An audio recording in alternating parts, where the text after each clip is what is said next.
La coexistence interreligieuse est-elle possible dans notre société européenne actuelle et comment y arriver?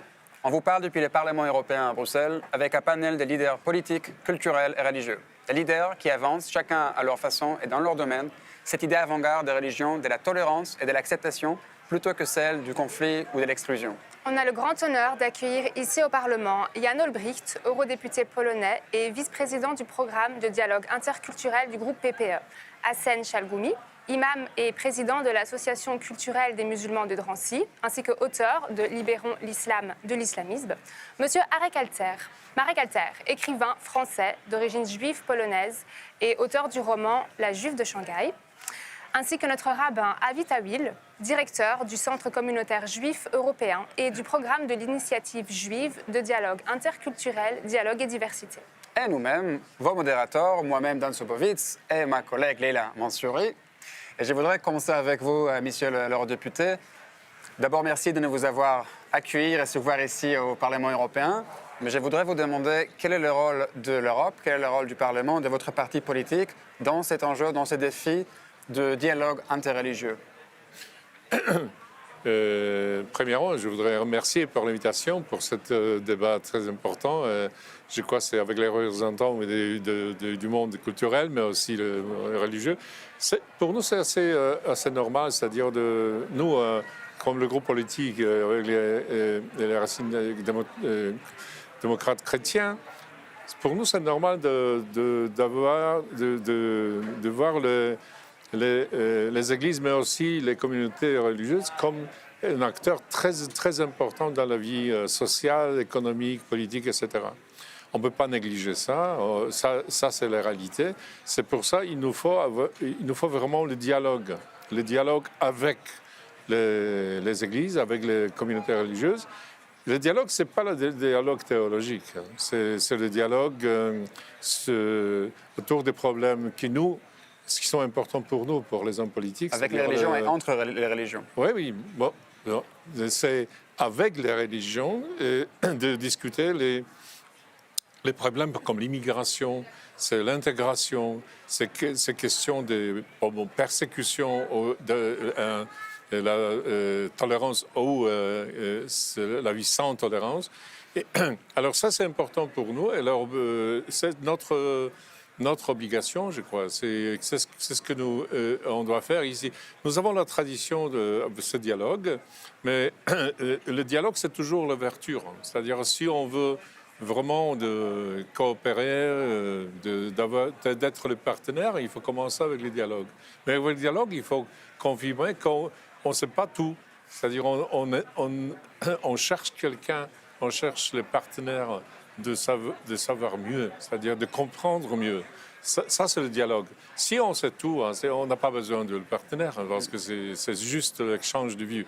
Mais je crois que c'est important. Alors, l'Europe aujourd'hui, c'est où les existences, coexistence, c'est quelque chose de normal. C'est-à-dire, nous, on doit parler aujourd'hui sur le problème comme la liberté religieuse, qui est un de droits fondamentaux. Alors, c'est pas quelque chose qui n'est pas très pratique. Alors, on doit parler de ça.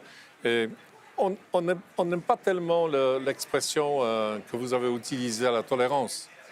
Tolérance, c'est une autre chose, parce que c'est souvent dans plusieurs langues qui sont utilisées dans ce bâtiment. La tolérance, c'est toujours tolérer quelqu'un. C'est surtout la majorité. La majorité qui dit toujours on peut tolérer quelqu'un. Non, ce n'est pas la tolérance, c'est plutôt le partenariat. C'est-à-dire de travailler avec les autres comme nous, c'est-à-dire sur les niveaux égaux. Oui, c'est ça. Alors, tolérance. Tolère, c'est quelqu'un qui est inférieur pour vous, et là, on est entre égaux, Oui, absolument. religions. Tolérance, c'est toujours de montrer que non, je peux tolérer quelqu'un. Mais je crois que c'est une autre chose. Alors, notre obligation ici dans le Parlement, c'est d'avoir continué ces dialogues, surtout dans les situations difficiles. C'est facile de parler de quelque chose qui sont pas, mais la situation difficile, c'est-à-dire le problème de persécution, mais aussi l'exploration de la guerre. Alors, le rôle des églises, les communautés religieuses, c'est important pendant la guerre aussi. Alors, etc. Mais pour nous, c'est quelque chose de très important. Très bien, alors bonjour, Monsieur Alter. Vos romans parlent souvent d'une idée de paix interculturelle et interreligieuse, et au-delà justement de la fiction, vous êtes aussi un militant pour cette cause. Vous vous retrouvez très souvent aussi aux côtés de Monsieur Chalgoumi. Alors, que pensez-vous que peut faire un écrivain juif laïque ainsi qu'un imam musulman pour justement faire avancer ce dialogue et cette compréhension intercommunautaire? Là, je suis d'accord avec mon prédécesseur. Je dirais même plus que nous vivons dans un monde sans idéologie, sans ce que Hegel appelait Weltanschauung, vision du monde. Personne n'a rien à nous proposer. Mais l'homme rêve d'un monde meilleur. C'est un rêve que nous partageons tous. Peut-être ce monde, chacun voit différemment. Mais on rêve d'un monde meilleur pour nos enfants, petits-enfants, et ainsi de suite. Alors, qu'est-ce qui reste? La religion. La religion, elle est là. Hein? Il y a des bâtiments, il y a des églises, il y a des synagogues, il y a des mosquées, il y a des pagodes, sont là. Ça veut dire que vous avez mal, vous pouvez appeler maman ou oh mon Dieu. Et en général, aujourd'hui, on appelle oh mon Dieu. On n'appelle plus maman. Rarement maman. Donc les choses changent. Alors, qu'est-ce qu'il nous reste? Il faut réconcilier la religion. Pour qu'il n'y ait pas de guerre, vous avez parlé de guerre, il faut réconcilier la religion. Et on voit que la religion joue un rôle important, même dans la guerre entre la Russie et l'Ukraine. L'Église s'est scindée. L'Église orthodoxe, au lieu d'essayer de jouer un rôle de ciment, d'arrêter, dire arrêtez. Vous prenez la Bible, qu'il soit la Bible hébraïque, ou la Bible grecque, ou le Coran, ou tous les livres sacrés, comme on dit, les mots qui se répètent le plus, c'est la paix. Shalom, salam, la paix. Ça veut dire, c'est ce qui unit les gens. Ça veut dire, nous devons vivre en paix. Le Coran, il dit que si tu croises quelqu'un qui va vers un lieu de prière, même si ce n'est pas ton lieu de prière, il faut le respecter. Bien, il y a le respect de celui qui croit. Alors, comment expliquer ça? Vous nous donnez un quart d'heure, 5 minutes pour expliquer. Malheureusement, les non. télévisions, ça ne les intéresse pas. Hein? Donc, il faut montrer l'exemple. L'exemple. Alors, j'ai raconté tout à l'heure à mes jeunes amis, quand nous marchons, quand lui, il marche dans la rue, hein, donc il est protégé par 4 policiers parce qu'il y a des extrémistes qui veulent les tuer. Il parle de la paix. Il parle de l'amitié avec Israël, avec des chrétiens. Bon. Mais quand nous marchons ensemble, les gens nous applaudissent. C'est extraordinaire. C'est peut-être pas les mêmes gens quand même qui applaudissent quand vous êtes ensemble. Non, eux qui ce n'est pas les mêmes. Oui, mais il y a assez de gens pour nous applaudir. Et nous sommes émus aux larmes. On se tient par la main. Ça veut dire, c'est les rêves. Les rêves, c'est ça. Maintenant, il faut les mettre en pratique. Alors, il y a la Bible. Ben, on connaît tous les mêmes textes. Hein. Il y avait 12 prophètes dans la Bible. 12, ils n'étaient pas nombreux. Je ne sais pas si je suis un prophète, mais ils nous ont donné l'exemple. La plupart de ces prophètes ont été tués.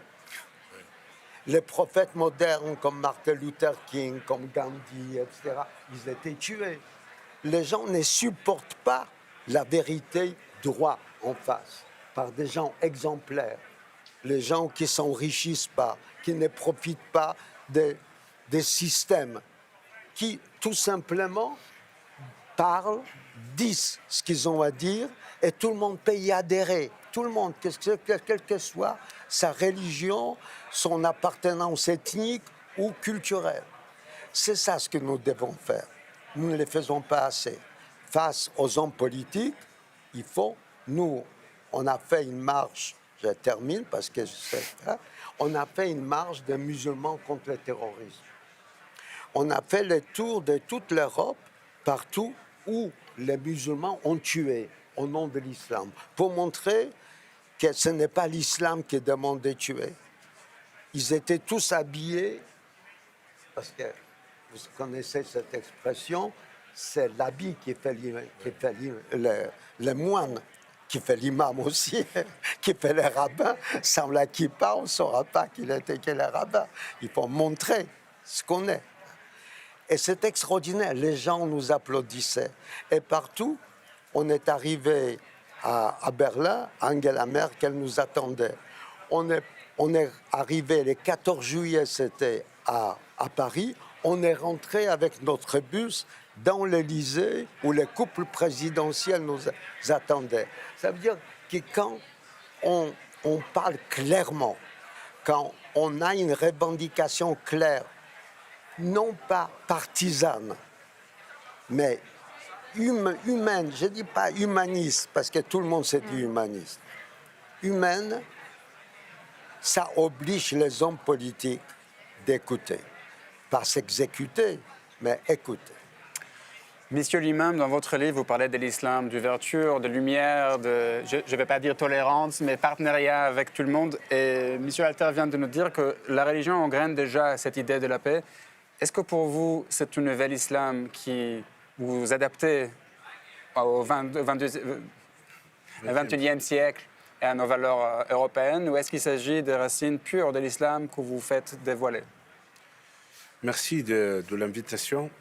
Vous savez, moi je viens d'une ville qui s'appelle la ville de Drancy. La ville de Drancy, c'est un témoin fort de passé sombre de l'Europe. Ce passé-là, on ne veut plus qu'il se répète, à jamais. Dans ce cas-là, j'ai toujours une pensée à ce passé avec un avenir positif. On parle de camps de concentration. Absolument. La ville de Drancy, 90% des Juifs de France déportés de cette ville. Ouais. À quelques kilomètres de Paris. Et en même temps, il y a quelques semaines, j'ai ramené 40 jeunes musulmans. Ils sont nés en France. Ils étaient devant le mémorial de la Shoah. C'est un beau symbole, fort, humaniste. Ma vision, pour moi, 3 choses. Bref, la première, c'est la citoyenneté. Parce que si ce sont un citoyen européen, français, ça donne aussi quand même de l'importance. Et ça, c'est très rare. Les fanatiques ne croient pas aux citoyennetés. Ils croient à la Oumma, à la Khilafa, ou certains, malheureusement, même d'extrême gauche ou d'autres, il n'y a pas de frontières. Donc c'est valorisant d'être citoyen d'une république, on a de besoin de l'amour de la patrie. On a besoin de l'amour. Parce que quand vous êtes citoyen, qu'est-ce que ça veut dire? Vous êtes engagé d'avoir aussi l'appartenance à un peuple, une histoire. Même si ce n'est pas les miens. L'histoire de l'Europe, c'est mon histoire. Qu'une histoire blanc ou noir, il n'y a rien de blanc ou noir. Mais c'est mon histoire. Je trouve que si on arrive à donner à ces jeunes qui sont nés en Europe, se sont fiers d'être européens, fiers d'être français, fiers d'être belges, parce que c'est ça la liberté de croire, de ne pas croire. C'est ça l'avenir qu'on peut le préparer. La deuxième chose, pour moi, peut-être je partage un peu par rapport à ça à Marek, l'humanisme. Je crois à l'humanisme. L'être humain, il est sacré plus que les textes. Comment au nom de Coran, je peux assassiner des gens ou massacrer au nom d'une idéologie de haine ou de barbarie? Non, non. L'humanisme, l'homme, il est sacré. Il est plus sacré que la Mecque. Il est plus sacré que le texte. Si on arrive à inculquer, donner, éduquer nos enfants, nos fidèles, dans le lieu de prière, que la sacralité, c'est ça l'Europe. L'Europe, elle est basée, cette Europe du XXe siècle, elle reste toujours un exemple au monde entier. C'est pas la France, siècle de lumière, c'est l'Europe, le siècle de lumière. Donc ça, c'est votre interprétation de l'islam? De l'islam, et croyez-moi, c'est 2%. Dans le sophisme, 2%, ils changent les 98%. Si on a cette vision à défendre, à parler, à éduquer, à matrailler. La troisième, l'islam de lumière, c'est un rêve. Oui, c'est un rêve. Libérons l'islam de l'islamisme. Parce que l'islam, la côté le pratique, foi, spirituelle, c'est l'amour. S'il n'est pas ton frère dans ta religion, il est ton frère dans l'humanité. C'est l'humanisme. C'est l'amour, c'est le respect, c'est toute famille monothéiste. Mais l'islam politique, l'islamisme, qu'on le combattre, c'est le poison de l'humanité, c'est le poison de l'islam. Ça, j'appelle solennellement nos responsables politiques européens de protéger l'islam. Vous savez, le monde arabe, il peut se libérer de l'islamisme tant que l'Europe, elle prend sa responsabilité. Donc, si je vous comprends bien, les idées de la paix sont déjà dans l'islam, sont cachées au fur des années, des Tout à siècles. fait. Et là, vous dévoilez en fait, et vous nous montrez vous de savez, nouveau. quand vous lisez le Coran, quand vous lisez la Bible ou d'autres textes, il y a énormément de passages de paix, énormément de passages de foi, d'amour. C'est la même source de lumière. Mais malheureusement, l'interprétation de ces fanatiques à des fins politiques, à une stratège, à une conquête qui n'a rien à voir à la spirituelle, ça, ce n'est pas notre rôle seulement. Mon rôle, autant qu'homme de foi, de défendre ma foi contre ces fanatiques qui prennent en otage cette génération, ces jeunes. Et le rôle de nos politiques, qu'est-ce qu'ils font? Limiter la propagande islamiste, limiter la haine qu'ils utilisent au nom de textes contre la communauté juive, limiter aussi cette gangrène. Vous savez, 7000 jeunes européens, ils sont partis en Syrie et en Irak pour assassiner les chrétiens d'Orient, pour faire commettre des actes barbares. Je trouve que ça, c'est notre rôle et le rôle de l'Europe d'aujourd'hui et demain. Monsieur Tawil, donc pourquoi avoir invité donc Monsieur Chalgoumi et Monsieur Alter sur le même plateau? Quel est le message? Il faut dire que c'était votre initiative, Ouais. l'accueil du Parlement du groupe PPE, mais votre initiative d'avoir ces deux invités ici. Merci. C'était l'initiative aussi de mon ami Lars Namouche qui est là ici à côté. Et je voulais remercier aussi le EPP, M. Olbricht, pour nous accueillir ici. Mais pour moi, c'est important de vous ramener ici, dans le corps de l'Europe, ici à Bruxelles, parce que, en fait, je vois que dans la société, il y a des trends, remind me? Des tendances. Des tendances de paix, des tendances positives dans la société, mais toujours toutes les tendances commencent par des individus. L'individu est comme les catalystes pour commencer ce changement. Et pour moi, vous êtes des héros, vous êtes des gens avec du courage qui crée un moment, qui crée un mouvement de paix, un mouvement de respect et aussi de la tolérance de quelqu'un qui ne pense pas comme moi, mais il est aussi mon frère. Et je crois qu'ici en Europe, il faut plus de ça. Parce que finalement, les projets européens, c'est ça. Les projets européens, pour moi, c'est un exercice permanent de s'entendre, de travailler ensemble, de construire ensemble. Et il faut soutenir des mouvements, il faut soutenir des individus comme ça. L'individu est, comme on dit, imparfait. Si on se regarde chacun soi-même, nous sommes imparfaits. En même temps, nous avons des possibilités, nous avons de la force, nous avons quelque chose qu'on peut ramener un changement autour de nous. Et ça, il ne faut pas négliger. Il faut avoir la force, il faut croire que c'est possible. Il faut croire que la société peut avancer. Et ça, je vous remercie, Monsieur Alter et Imam Chalgoumi, d'être ici avec nous aujourd'hui. Merci beaucoup. Et donc, Monsieur Alter, vous avez mentionné tout à l'heure la réaction des gens dans la rue quand vous marchez ensemble. Est-ce que vous pouvez un peu élaborer qu'est-ce que vous amène à marcher ensemble dans la rue? Quel est votre engagement, votre projet commun que je comprends revient à des années déjà? Et vous avez ces projets communs de diffuser ces messages, des dialogues et des coexistences. Mais qu'est-ce que vous faites en fait? Et comme je vous ai dit, comme on n'a pas de livres de références aujourd'hui, les derniers philosophes, la dernière génération, c'est Sartre, c'est Camus, c'est fini. Hannah Arendt, c'est fini. Aujourd'hui, si on devait citer quelqu'un, il n'y a pas. Mais il y a des exemples. Alors, je vous ai donné un exemple. Mon ami Hassan Chalgoumi, il est blessé quand il voit ses co-religionnaires nier, par exemple, la Shoah. Ça veut dire, quand on nie l'histoire, alors on prépare la répétition de l'histoire. Vous dites, ça n'a jamais existé. Donc, on doit amener beaucoup de bouteilles pour remplacer cette bouteille qu'on nie. Alors, on a eu l'idée de prendre 17 imams, mouftis, représentant les millions de musulmans européens, italiens, espagnols, allemands, etc. On les a amenés en Israël, on les a amenés dans le mémorial de la Shoah. Yad Vashem. Yad Vashem. Et il y avait une scène, une photo, c'est simple, qui a fait la une de New York Times. Vous pouvez regarder toute la presse mondiale, une photo. On était dans cette salle symbolique où il y a la flamme éternelle. Ils étaient tous alignés, habillés en imam. Et d'un seul coup, Hassan a commencé à dire une prière. Ils ont levé les paumes de main vers le ciel, hein, et ils ont rendu hommage en arabe à 6 millions de Juifs massacrés par les nazis. C'est ça l'exemple.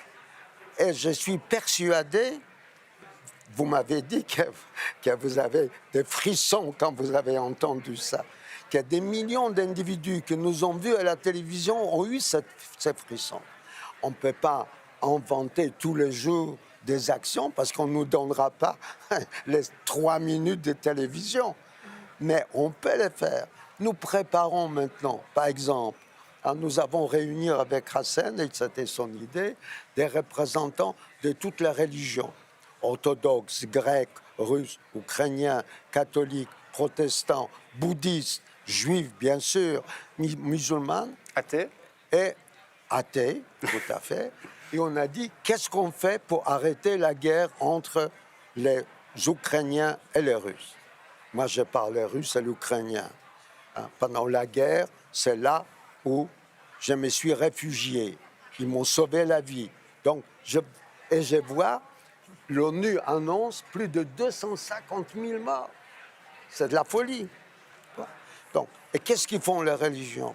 Ils participent à cette guerre.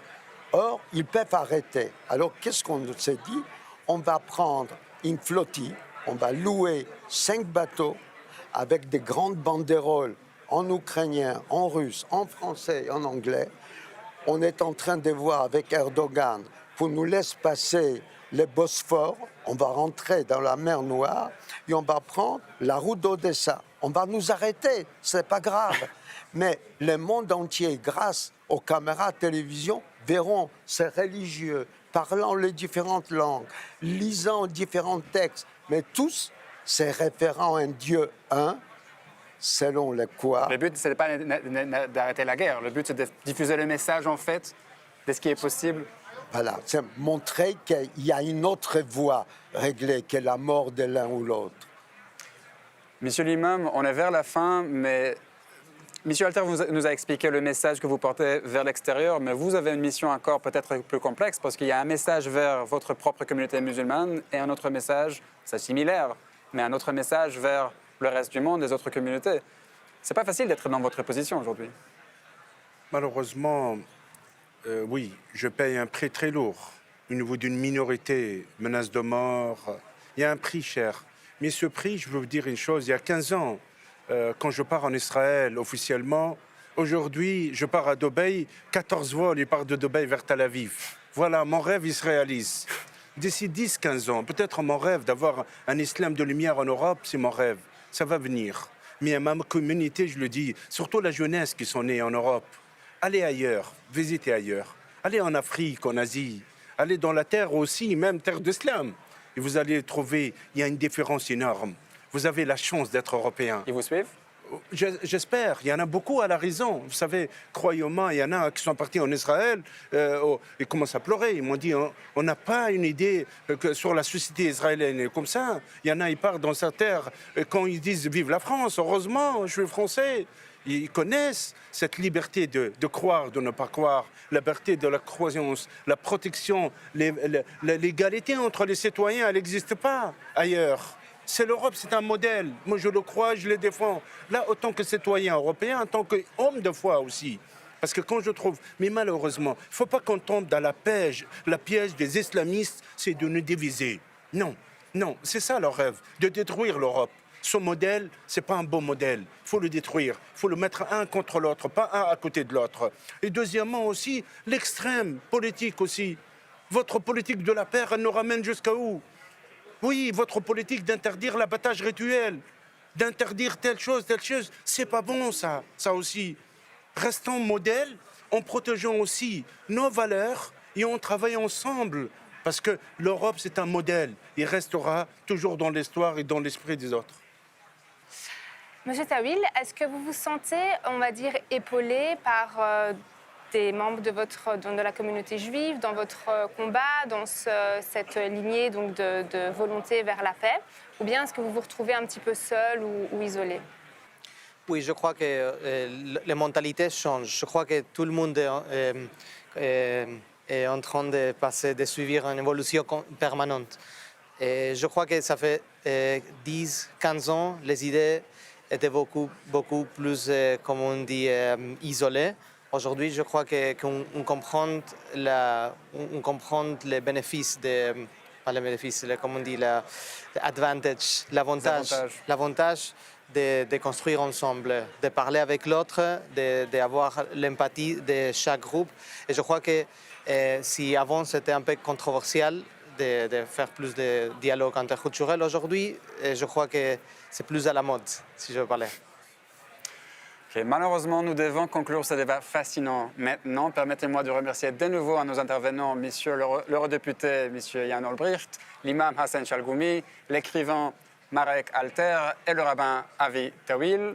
Merci au Centre communautaire juif européen d'avoir initié cette rencontre au Parlement européen, ainsi qu'au groupe PPE de l'avoir accueilli et facilité. Merci à toi, Leila. Merci à toi, Dan, et merci à vous, nos spectateurs. Si vous avez trouvé cette conversation utile ou même inspirante, n'hésitez pas à la partager sur vos réseaux.